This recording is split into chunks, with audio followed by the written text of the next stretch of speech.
Saint of the day of October 4 is Saint Francis of Assisi.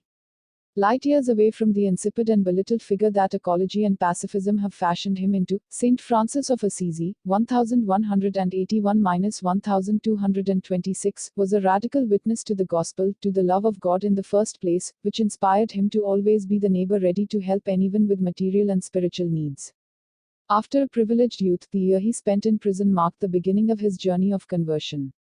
The prayer, the nocturnal revelations, the first charitable donations to beggars and lepers did the rest, culminating in the episode at the Church of Saint Damien, where the crucifix spoke to him, "Francis, go and repair my house which, as you see, is all in ruins."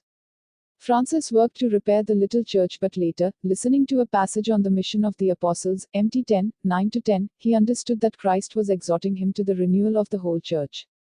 The young man, who had already been protected by the bishop at the time of the renunciation of his father's goods, dedicated all his strength to the mission to which God was calling him. He did this always in obedience to the church, in those years struggling with Cathar heresy and challenged by pauperistic movements that did not recognize its authority of divine origin. At the same time, he recalled that everyone must conform to God's law, no man should be obliged by obedience to obey someone where a crime or sin is committed. Letter to the Faithful, 2nd version.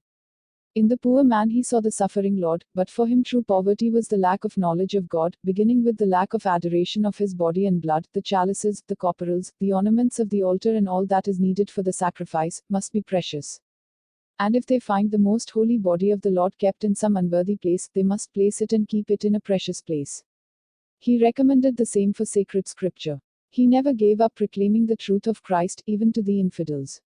While on crusade, he was taken prisoner and led before the Sultan, to whom he explained that the Crusaders, unlike the modern anti-Christian brigade, were acting according to justice and fighting the Muslims to free the holy places of Palestine.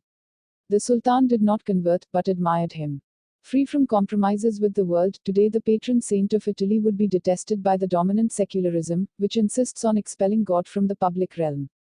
He admonished the rulers to attribute to the Lord much honor among the people entrusted to you.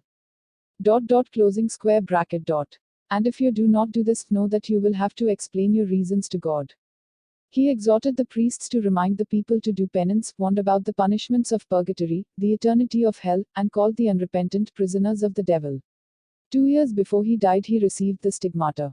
It was the seal on a life lived in love of Christ and the salvation of souls, as he reminded those present when he obtained the Poshincular indulgence, "Brethren, I want to send you all to heaven."